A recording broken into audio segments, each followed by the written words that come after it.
Bonjour, bonjour à vous tous les fidèles de www.nouslescombattants.com avec Anderson et Italien. Bien des salutations à vous qui nous suivez dans Voice of Congo. Bonjour à vous tous les fans de Hot 243. Bonjour à vous tous les fidèles de Congo Synthèse. Vous qui nous suivez à travers de DVD sans rival. Aujourd'hui, je passe pour vous informer que la dynastie entre guillemets Kabila ne fait que continuer son règne en République démocratique du Congo. Qu'est-ce que cela veut dire? Olive Lembe, entre guillemets, Olive Kabila, candidate en 2016. Kaka ndenge ngai serviteur nabino, nabaki na ko découvrir ba bulletin de vote. Na lakisa kibino pe na télé, kaka ndenge na wuti ko découvrir lisusu masolo ya Olive Lembe. Ya solo lelo oyo naba 11h30 j'étais en ville na ami moko tokei parce que il fallait ami wana asomba shop moko na ville wana akoma ko tia business na ina kati. Alors bande ko na ngai shop wana ki ko somba ya nani ya chinois. Alors chinois wana ayebisi vérité alobi que non, il y a une femme congolaise. Une femme congolaise répondant au nom d'Olive à Sali commande il y a 32 000 pièces ya bilamba. 32 000 pièces à bilamba. Alors bana poto bana kono sur monde on était intéressé ya kotala maputa yango eza ndenge nini. Tant totali maputa to moni elongi ya Olive ya munene na ya mukie bakomi pour l'avenir du Congo candidate 2016 de danse. J'étais intéressé parce que nous avons une caméra, na téléphone, nazwa image, na kangane fiskata photo, il y a liputa wana, il y a photo ya Olive comme candidate na 2016. Bande konangai chinois a remarqué ngai, chinois a salinga menace moko avec politesse. Menace ya mabete mais avec politesse. Ayebi singa non mutu oyo apesi commande wana aboyi avec dernière énergie que ekoki kobimate liputa moko te ko kobimate donc ezali ya kobomba matim kolo akozwa yango parce que nanu ekoki 32 000 te bande ko na ngai ayebisinga parce que azalaki atiki déjà business wana asi azwi mbongo ebele alors ayebisinga soki na kobimisa yango na ozana problème na justice. Ce qui n'a pas meka kobimisa ngo na ozana problème na justice. Bande kunanga tuzapela bande ko balinga biso loko ba mettre na konda. Ko ba pesa biso ba conseil na mboko oyo. Ya solo vraiment et travailler nga makasi. Naza na ba image on a zui. Naza na ba image oyo na zui ya ba pièce wana ya maputa oyo elongi ya Olive. L'avenir du Congo, peut-être phrase M. Kimangaï, mais avenir ya Congo, na ilongi na ye, et puis bah candidate la présidence. Bande konangai, vraiment, je ne sais pas ce qui est continuer dans le royaume où il y a Kabila ou bien Nengeni na yébité. Le vrai Kabila a pris le pouvoir, a même le Rwandais. Le faux Kabila a remplacé après, bah les battu les sous. Moi aussi à Kabila parce que bayebi que à cause ça ne mandat au kufa na ye comme ça Joseph Ayebi na ko sala ba migrance bande ko ngai vraiment ba preuve o na zana ngo ya maputa oyo na bombi yango pour la sécurité na ngai parce que chinois wana lobi soki na meki kaka ou bien ba yoki kaka image bimi ya maputa wana na ozala poursuivi na justice na mboko bino boyebi balinganga te boyebi insécurité na zala kandango mais na za toujours combattant. Alors comme preuve, j'ai confiance que ceux qui n'ont pas image et puis la sololi na yako bimisango te na batunyo soba monango de peur que nazala na poursuite judiciaire de ko kwa odombo oza besoin na ko tindela yo na boîte à lettres na yo boketu wa yambo oza besoin na ko tindela na boîte à lettres na yo bande ko na ba général ngando ba maître baina ba maître de campo bino nyonso oyo aza besoin nango na eza na confiance yake akobimisango te na Facebook na kotindelo yango na boîte ya lettre na yo Média Médina déjà dès ce soir na kotindelo yango otala image ya ba 32 000 pièces elamba batie pour la propagande ya Olive Lembe. alors vraiment salinga passi et salinga vraiment passi mbokango tozo bunda troisième mandat à la tête bino bozo binda na lokolo à droite zoka lokolo à gauche tu vas changer derrière ma solo alors bana poto ko no sur le monde je vous l'ai dit franchement vérité que Olive Lembe a préparé pour remplacer, à succéder mon balinaye. Alors, il y a des génie de Barosala. Pour na plein de Rwandais, tant Olive Lembe a au pouvoir, a commis si c'est la nango, t'es na poison zango, na malade de zango nango, t'as recoufanaye. Alors, Joseph a yébineni n'a qu'à récupérer. Alors, vraiment, tout fumo la mise quand tozo proténation révision de la constitution, nous avons koto peut changer n'engé mususu. Alors, c'est pourquoi je vous ai toujours dit que tout le théâtre, tout le théâtre, c'est ça dans Congo. Et ça, théâtre, où c'est le Congo. Oyo, Claude Marshall a lobby boy, Francis Kalombo a contredit, Lambert Menda lobby boy, et ça, théâtre, où la mise en scène, pour faire voir dans baton il y a la démocratie, il y a la bango, c'est non, baza mutumoko. Famille à Kabila, on a bazamutu moko. Ils s'organisent pour na bomba pouvoir na bango ti seko. Alors je crois que ndenge Bible loba ce qui est révélé condamné, ndenge na bimisi révélation oyo, totel mabiso no pour que et ça les mater. Alors vraiment et ça linga pas mingi, je suis très fâché contre la communauté internationale. Bande kunangai avion oyo, ceux qui dindaki na maye. Ceux qui parlent qui n'ont pas diable, ceux qui wapient. Chaque jour, on a des informations sur l'avion. Chaque jour, on a internet sur l'avion. Sur l'avion, on a des chinois, on a des têtes na kati. Batuboni bakokaki ata 500 na kati avion, bakokaki ata 400 na kati avion. Mais bakongolais bakufi na bateau, bauti Uganda, bateau uti na Uganda. Ezo kende Congo ya ba réfugiés.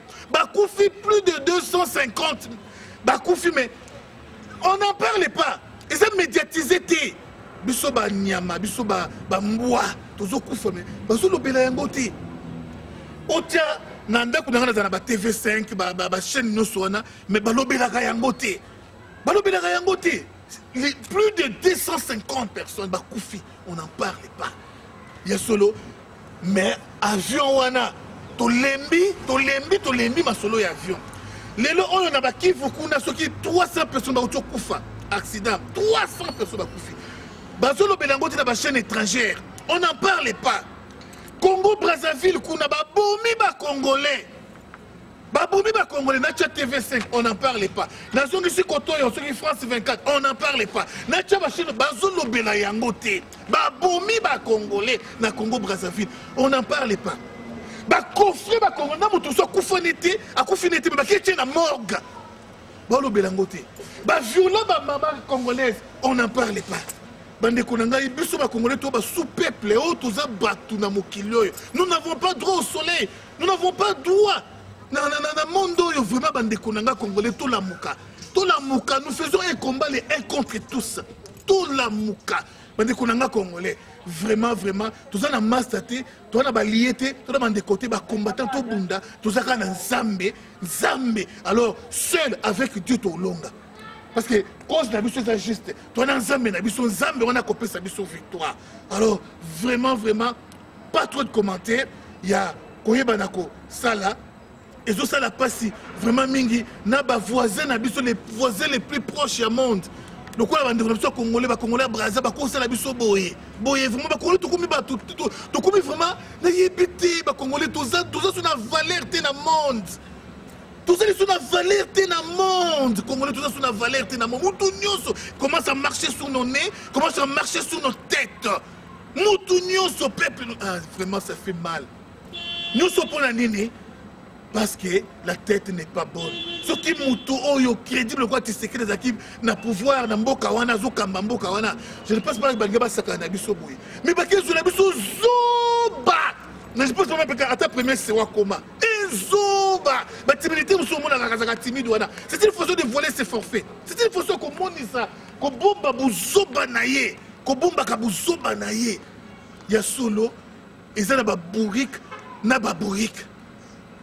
Yeba oui yango ba monike no batia ka mutu oui toujours inga oui tozwa nini Kivu Est et comme na Rwanda oui tout ça na biso boy oui nous sokanga oui zoba yango ki zoba na ya entraîner pena ceinture na bato batanga nyonso bakomi peka lokwa bakomi peka ba zoba lokwa ba Lambert Mendy bakomi peka lokwa ba zoba lokola ye. Vraiment, ça fait mal. Je n'ai pas cette culture d'insulter, mais je dis la vérité. Ça, ce n'est pas une injure, mais c'est la vérité. Alors, vraiment, nous allons suivre un prophète de Dieu qui va pouvoir prier pour Jeannot Kabouya, un Congolais, qui a postulé qu'on a en Belgique, pour soutenir vraiment à mes capis qu'on a biso pe na parlement et qu'on a bien mingi. Congolais na Zambie, zo pe na société zambienne. Comme ça, tant que ça, il contre biso au Kolobela biso. Congolais en Hollande, soit nationalité pécuna. Comme ça, on postulé. Tant qu'on va réunir avec Salema, on le bela biso. Congolais kounu sur le monde, soit pe nationalité à Mboka wana. Tout infiltré pe batunyo so wana. Pour que avenir na biso Congo ezala malamu. Pas trop de commentaires. Merci Boris Ngoy derrière la caméra. Merci Silas derrière la caméra. Merci Nabino Nyonso. Page publicitaire avant Yakoyamba. Prophète Kish et le Banso, tous à la uni, ma politicien ma cause à bisoté, ya solo, ma combattant, tous les matés, ma combattant, tous les matés. Réveillez-vous ce mena ou jamais, ya solo, ce qui te colle la pongi, moke kikinde, mais Zambé, la République démocratique du Congo, il est vivant, le Dieu de Kimbangu, il est vivant, le Dieu de Pascal Bakole, il est vivant, jamais il abandonnera, jamais va abandonner le peuple congolais. Oui, ya solo.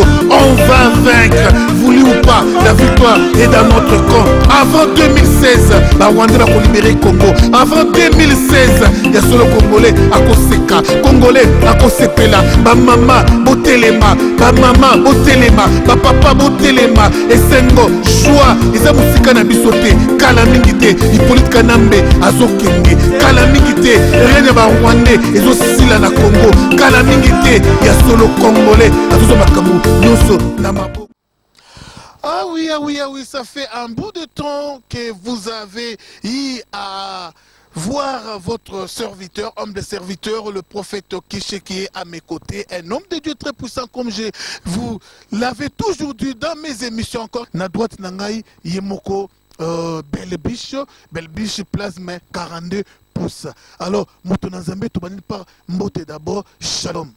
Shalom à Papa sans rival, na pession mbote mingi, na so bébé je peux na pession mbote, Nzambe a pambola bino pour l'opportunité de pesi ngai. Ya solo moto na Nzambe l'équipe mikolo belé, vraiment mikolo belé, aux alaki na retraite, aux alaki na mobembo tonne ni pour ba monote na écran.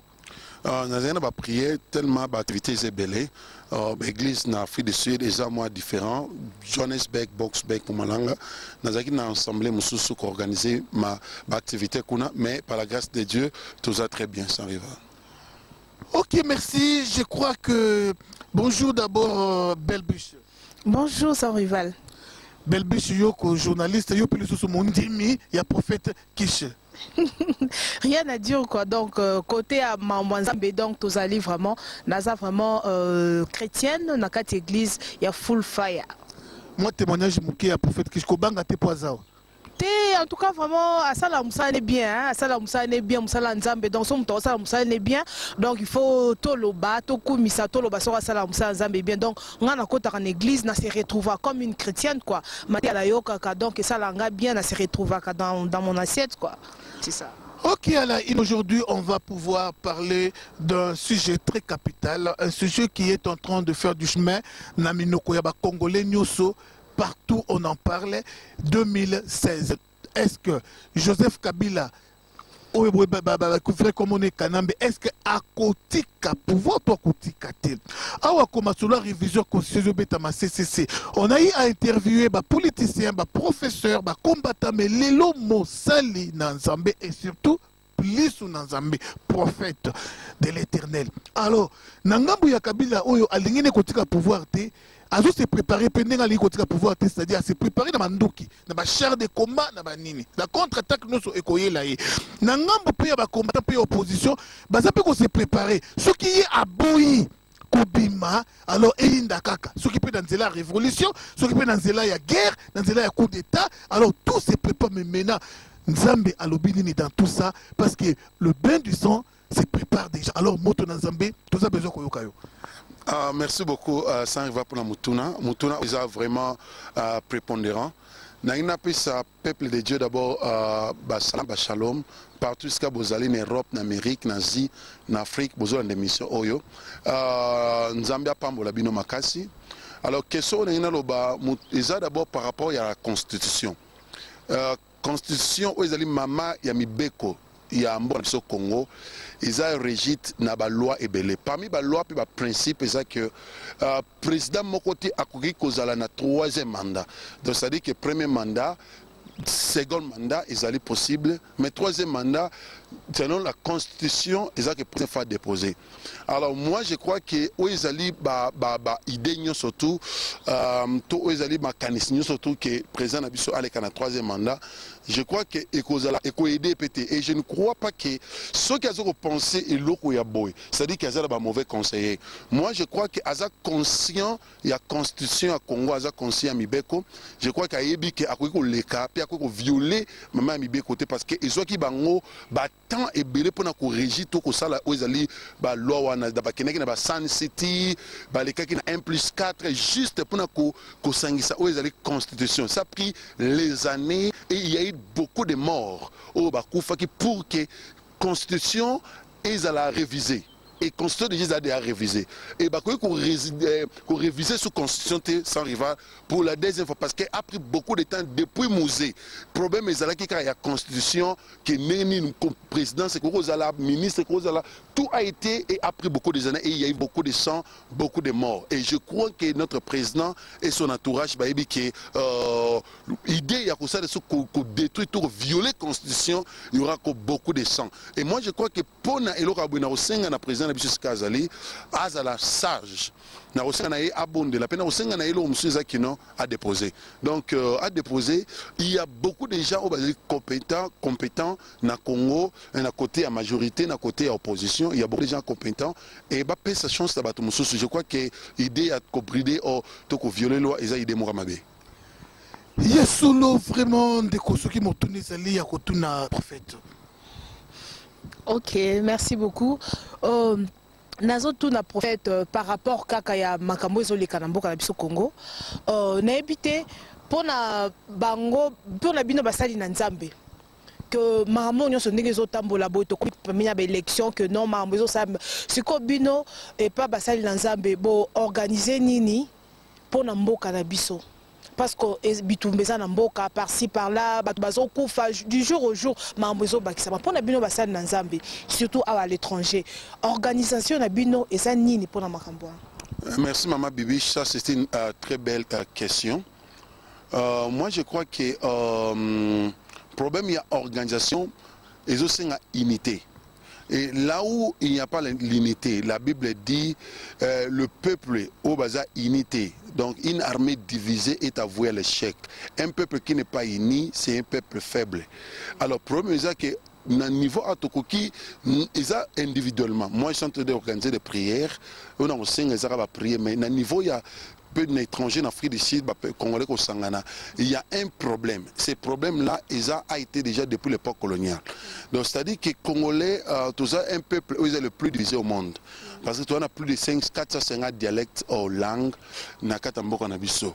Alors, ce que tu as les locaux, ils ont divisé le peuple congolais. Le peuple congolais a divisé, même dans le Congo, même l'étranger. On a des forces à peuple sud-africain, au moins, ils ont unité. Unité est très important. Mais dans le Congo, division est organisée.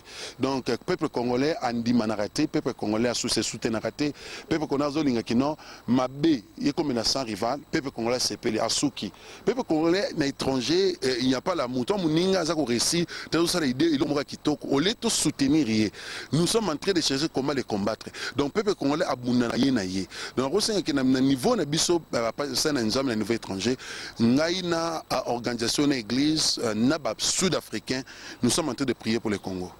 Seulement dans ton église? Oui, n'a pas de prier parce que idée que tous sangana, tous prier ensemble, tous ces mais il y a toujours des jalousies. Donc au moins que jalousie dans ma case de peuple congolais.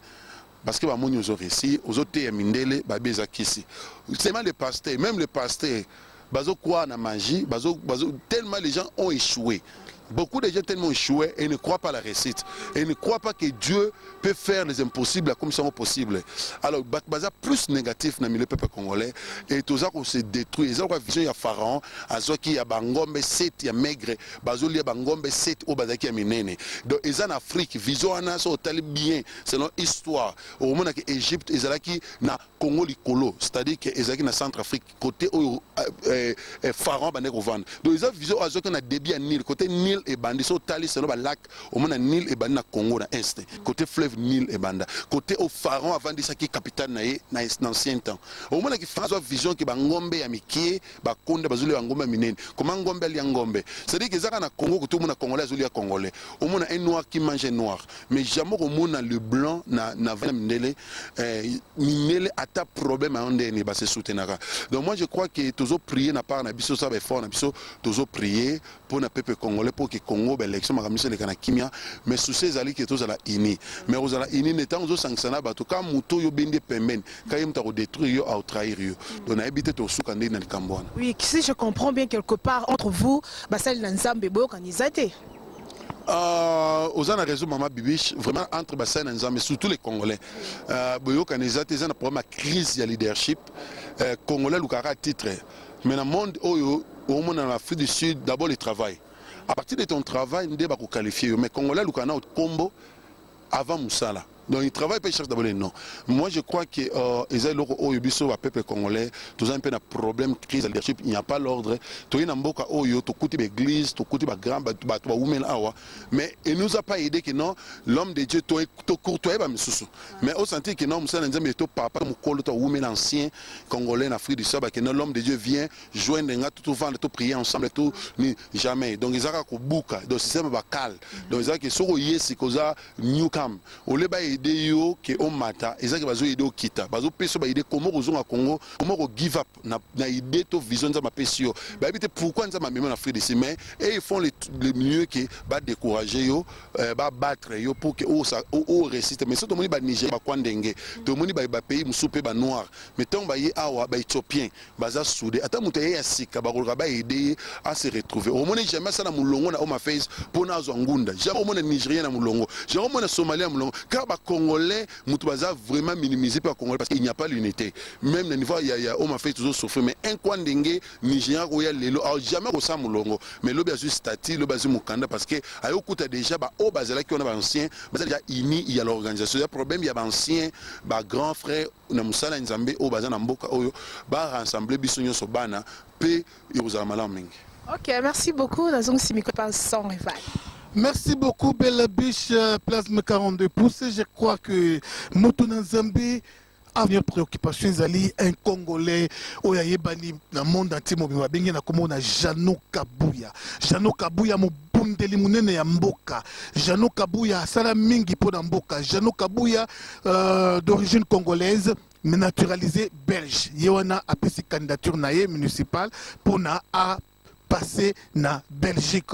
Alors, yo attend que Moussa Nzambe olobini na likambouana et si possible conseil les mois prière Nzambe le bon Nzambe zaliko nae pour que aba voter na pesi papa Jano Kabouya Mbote pe na pesi longonya pe na pesi ba meilleur ba chance ba nini ba pamboli akene liboso moni problème on a koloba au moment que sur tali à propos ya xénophobie oyo ezali pe dans oyo ezana ba ba mina Afrique du Sud mais total la xénophobie eza plus na kati ya Congo au moment que na ba pays presque tout même en Afrique du Sud au moment que ezana batu mususu az étrangers az Zimbabwe mais Azan nationalité sud-africain, Azan nigérien mais Azan nationalité sud-africain. Au moins que même en Afrique du Sud, il y a aussi aux alliés étrangers, aux alliés pays sans rival, baza travailler pour l'avancement des pays.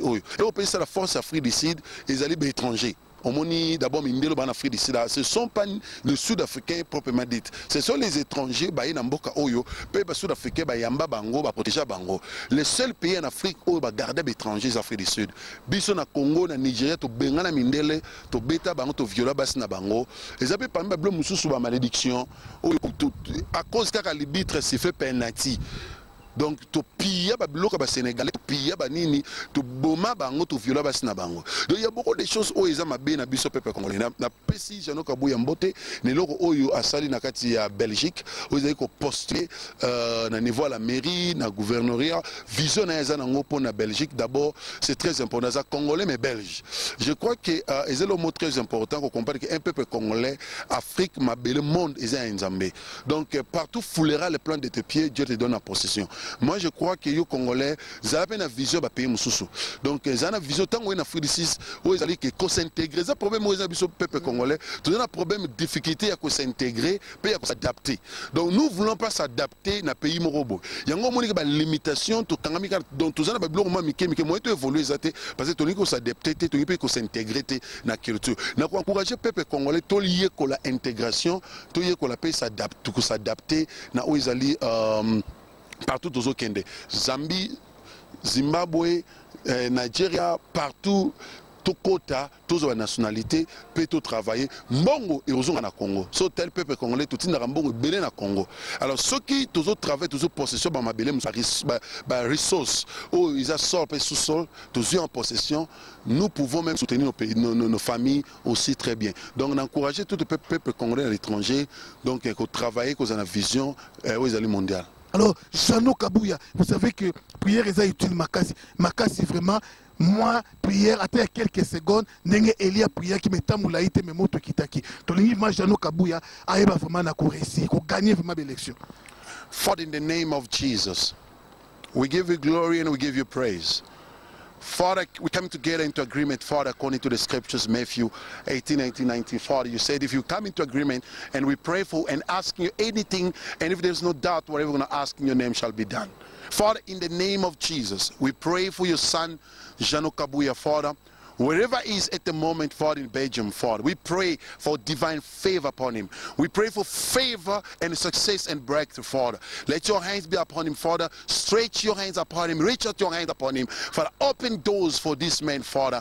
And I pray, Lord Jesus, we're standing into agreement, and we pray for blessing upon Jean-Luc Kabouya. Father, let this man be successful and be prosperous. Let him move to the next level, and let him, Father, and win these elections in the name of Jesus. Amen. Amen, amen. Nzamba Kutino, assisté Jean-Luc Kabouya, Nzambe ya Adina Bala, assisté Jean-Luc Kabouya, Nzamba Abraham Isaac Israël, Nzambe ya Bakole, Nzamba prophète Kishe ya solo vraiment le boko na yo ezala ikona Jean-Luc Kabouya. Moi la fin pour na tranche lelo bazolando na kwenyo so ya monde pe bande ko Afrique du Sud partout bazolanda yo. Mot de la fin, Ezara Kézan a Genèse chapitre 1 verset 1 à 2. Bible lobby au commencement Dieu avait créé le ciel et la terre, mais la Bible dit que la terre était informe et vide. Mais Dieu n'a jamais créé quelque chose qui est informe. Dieu a tout a été créé, était parfait. Tout ce que Dieu a créé était bon. Mais comment Nzamba créaki est commis informe. C'est-à-dire que Nzambe a comprendre tant à ce qui création ma camion so tant Satan bois comme na likolo, Satan quoi na se, Satan a baby ça qui misala Nzambe, a comme ça qui est informe et vide. Mais Bible dit tant Nzambe aïe, aïe au mona mouli Bible les ténèbres marchaient au-dessus de l'eau, les ténèbres étaient là. Et qu'est-ce que Dieu a dit? Nzamba là qui tant tant mona qui ténèbres et comme qui likolo misala na y. Bible dit Dieu a parlé. Dieu a dit let there be light, let there be light. Dieu a expliqué, a dit que la lumière soit, et la Bible dit la lumière fut. Donc lumière, il nous a parlé positif, il est négatif, il est ténèbres. Les ténèbres du peuple congolais, tout y est qu'on a lampe pour le Congo. Quelles que soient les ténèbres, ils sont dirigés. Mais qu'est-ce que toi tu dis, étant qu'un enfant de Dieu, étant qu'un homme de Dieu, qu'est-ce que toi tu dis à propos du Congo? Qu'est-ce que toi tu dis à propos de l'élection? Nous avons dit que le peuple congolais tous à la positive. Nous avons encouragé partout à aller dans le monde entier, nous avons à la négativité. Nous la positive. Nyonso mungu naza kotelema tozo bebisa misala na ebite elo ni operde na ebite elo ni diable a buki to a bebisi le lokonde azosa na Congo. Mais Dieu a parlé tant à coûter na ténèbres liboso na Dieu a parlé le oizaki positif et la Bible dit la vie et la mort sont dans le pouvoir de la langue. Donc Nzambe pas ti liboso na biso la vie et la mort mais choisis la vie. Nyana na peuple congolais ba ko choisir les bonnes choses la vie, tu ba ko loba prospérité. On a déclaré bénédiction qu'on la vie nos partout ali aux zones des missions, on a déclaré bénédiction au récit. Na biso yo bande là. Donc tu peux recommencer. Dieu a recommencé sur la création et Dieu a parlé encore. Malgré il avait créé, mais il a recommencé pour ce qu'il avait créé parce qu'il était informe. Et le diable a mis ses formes et vide. Le diable a détruit, mais nous avons créé. Il y a ce qui est l'oba positif na vie na yo. Bénédiction récite partout. Vous allez oser ça là. Ce qui est bébé qui la fois passée, ton mois passé, ton année passée, tu peux recommencer. Tu peux recommencer ton mariage, tu peux recommencer le business là, ou tu peux recommencer le travail, tu peux recommencer ta vie. Rien n'est trop tard et rien n'est impossible à celui qui croit. Que mon Dieu te bénisse. Nous avons pas l'émission, pas sans rival, pas Mama Bibiche, nous avons pas yo. Amen.